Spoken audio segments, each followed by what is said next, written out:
చూస్తున్నాం. ఒక సాధారణ సాయంకాలం వేళ ప్రజల్లో ఎలాంటి భయాందోళన ఉందో మనం చూస్తున్నాం.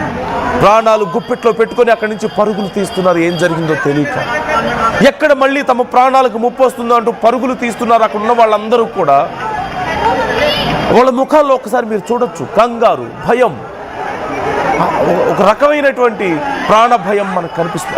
అదిగో చూడొచ్చు మీరు ఒకసారి ఎలా పరుగులు తీస్తున్నారు మీరు చూస్తున్నారు. ఏదో ముంచుకొచ్చేసినట్లుగా ఒక్కసారిగా ఏదో ఉత్పాతం జరిగినట్లుగా ఎలా పరుగులు తీస్తున్నారు. ఆ క్షణంలో మీరు నేనున్న అదే పరిస్థితి ఏమో. ఎందుకంటే ఏం జరిగిందో తెలియడానికి కొన్ని క్షణాలు పట్టింది. ఏదో పేలిపోయింది, ఏవో ఆర్తనాదాలు, ఏవో భయంకరమైన శబ్దాలు, ఎక్కడ చూసినా మంటలు, పొగ, భారీ డిస్ట్రక్షన్ కనిపించింది. కానీ ఏం జరిగింది? ఒకవేళ అక్కడ ఏదైనా జరిగితే వాళ్ళున్న ప్రాంతంలో ఏం జరగబోతుందో, నెక్స్ట్ మన ప్రాణాలు ఎక్కడ పోతాయో అన్న భయం వాళ్ళలో క్లియర్గా కనిపిస్తుంది. అప్పటి వరకు చాలా సాధారణంగా ఉన్నారు. అదిగో మనం చూస్తున్నాం, చూడొచ్చు ఒకసారి స్క్రీన్ మీద ఉన్నటువంటి పరిస్థితి మీరు చూస్తున్నారు.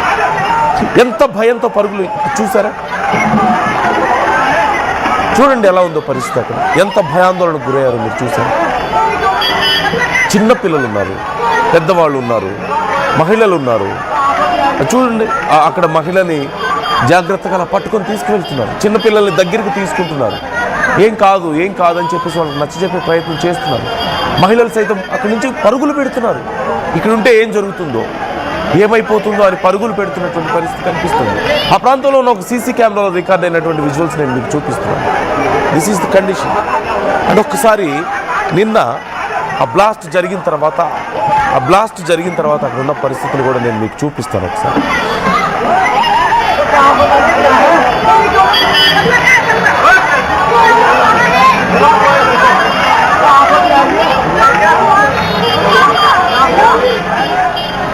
సో ఇప్పటికైనా అలర్ట్ అవ్వండి. తక్కువ రేట్లో వస్తున్నాయి కదా అని చెప్పేసి ఢిల్లీ నుంచి, హర్యానా నుంచి చాలామంది కార్లు తీసుకొస్తూ ఉన్నారు. తక్కువ రేట్లో వస్తున్నాయి. ఢిల్లీలో అక్కడ ఉన్నటువంటి రూల్స్ కారణంగా త్వరగా అమ్మేస్తున్నారు. హర్యానాకి వెళ్ళి అక్కడి నుంచి తీసుకొస్తున్నారు. మోడిఫై చేయించుకొని మరీ తీసుకొస్తున్న పరిస్థితి కనిపిస్తుంది. So be careful. ఎవరు ఇలాంటి తొందరపడిన నిర్ణయాలు తీసుకోవద్దు.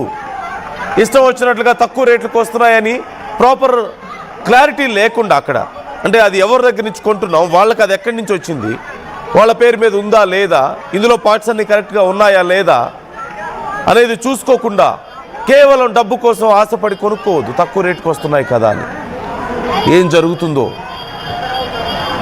ఎవరికి తెలియదు, ఎవరు అంచనా వేయలేరు. ఒకసారి నేను మీకు నిన్న రాత్రి ఘటన జరిగిన తర్వాత అక్కడ పరిస్థితి ఎలా ఉందో నేను మీకు చూపించే ప్రయత్నం చేస్తాను. ఆ విజువల్స్ ఒకసారి చూస్తే మన గుండెల్లో జలతరిస్తుంది. తెలియని భయం మనల్ని ఆవహిస్తుంది. ఆ పరిస్థితుల్లో మనం ఉంటే ఒక్కసారి ఎలా ఉంటుందో, ఏమైపోతాము ఒక్కసారి చూడండి.